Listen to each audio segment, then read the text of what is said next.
gets no, bring it back. Alright guys, welcome back to the channel. We got Leicester City career mode again, part 75 I believe for you, and the transfer window is officially open, so we're getting rumours flying around left, right and centre. One saying Holtby is targeted by Reading, and this is when I really don't understand, because I'm looking at things like this and I'm thinking like Reading really don't have the money to be signing Holtby, so I kind of just ignore them, because then I'm thinking if this is the kind of team that's interested in him, I really don't think I'm going to be getting offers worth even considering, so I'm not worried.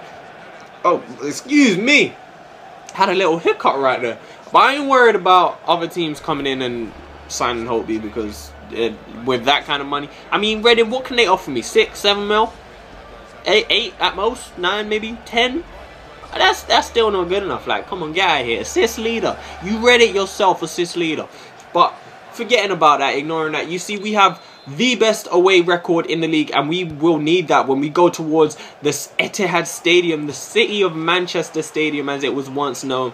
Fabian Schär with a very good header there, and you'd expect him of all players to put that into the back of the net. He has another chance there, and Sterling got up high somehow to clear that off the line. Now we got a free kick, 25 minutes in. Jovetic puts it in the back of the net. Stevan Jovetic, Stevan the man that can.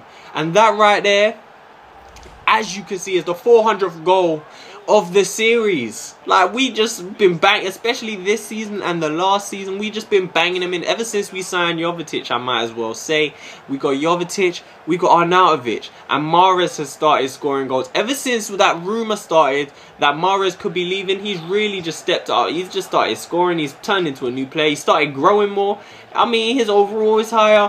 What can I say? Jovetic right there having a chance to put it in, denied by the keeper, and just in the end just lashes it into the back of the net. Like, I mean, you could deny him once, but you can't deny him again. Like, what do you... This guy is a monster. You don't know that? This guy is a savage. He survives on goals, man. This guy feasts on goals daily. Look at the way he's pulled his foot back to completely rasp that into the back of the net. He didn't even need to do that, though. Like, the goal was open. He could have just side-footed it, but he just wanted to make it look emphatic right there. But again, 2-0 up. Only about 15 minutes to go, and Joe Hart is still just getting in the way of shit. Like, I don't know, like, what is, like, shit always happens to me. And you guys, again, I don't need to say, you guys should know when that happens. Just look at the bar above the head. I held that ball down, I held that button down for so long to throw it long, and for some reason he wants to roll it out to the player right in front of him. Does the game have not more common sense than that?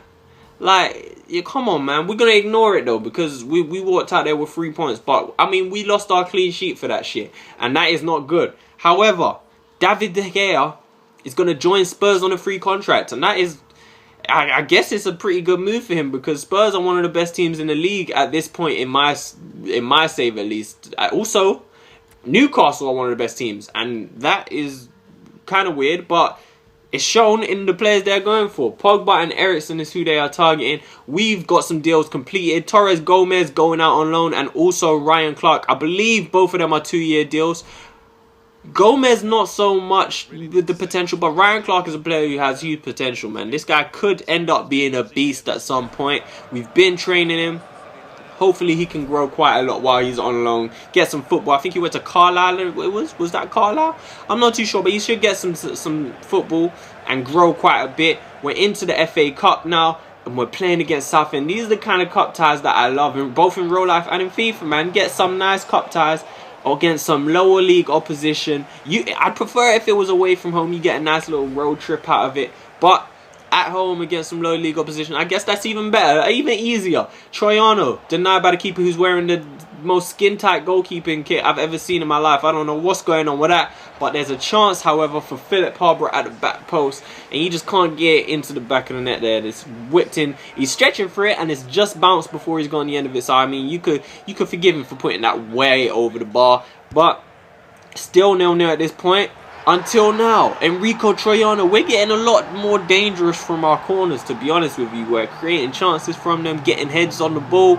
Troiano gets it into the back of the net this time, but you'll see from the replay, man, like, it's more retarded AI shit. Like, No, wait. Well, not so much. I mean, I thought something else happened watching that replay, but then watching that, it wasn't what I thought happened, but it's still kind of retarded. What kind of save was that from the keeper? And then the player on the line is just like, he didn't seem interested. But regardless, we're 1-0 up. There's nothing you could do about that right now. Troyano trying to make it 2 after a real good through ball that found him. I think it was Rolando Aarons who put him through on goal. Again, just missed the target. Randall into Harbour this time. He finds Randall again. We've got a 3-on-1 situation there. Randall finds the player 1-on-1 with the keeper. It's Rolando Aarons, and he is able to just slot it underneath the keeper. He hasn't had the most chances this season so far. He's kind of dropped down the pecking order. I still like him as a player. I still think he has a bit of potential. I just can't really find the time to play him, especially with the performances of Arnautovic and Jovetic and Mahrez. Like, there's not as much times they're kind of rotated, and obviously the emergence of players like Randall and Musonda, there's just less space for him. Torvan, who's played a lot better recently, Schlupp plays on the wing sometimes. Rolando Aarons just can't really get a look in, but we're trying to get him as much football as we can.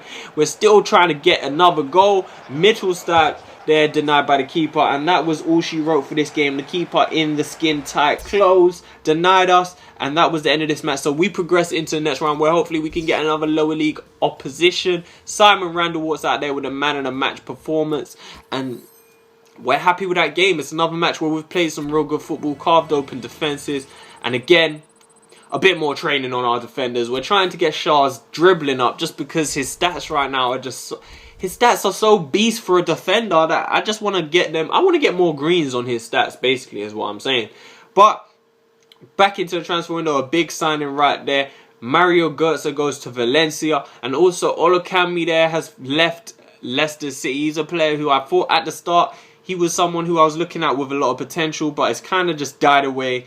And I'm thinking, let me just get him out there in case he still does have a bit of potential to fulfill. And he could do that at another team, you know what I'm saying? But continuing in the spirit of the transfer window, Coutinho is Manchester City bound apparently. And I ain't even gonna lie, that's a player I was looking at. I was kind of thinking about going after Coutinho, but it's a bit too late for that now, I guess. He is joining Manchester City at the end of the season. And now we're into another game in this episode. We are playing against Southampton at St. Mary's Stadium. That's the lineup we went with. This is the lineup they went with. It's pretty Southampton. Like, more or less, most of the players there are original Southampton players. They do have Kante in their lineup, a player I sold to them in Season 2, I believe. He's never really done much against me. Hopefully, we can keep him quiet still. He just didn't work out for me, and it's crazy because I never expected him to do as well as he has this season in real life, like, because obviously I sold him before he started playing that well. I started this save before Leicester City, before the season started, so before Leicester City even started beasting in the Premier League and shit.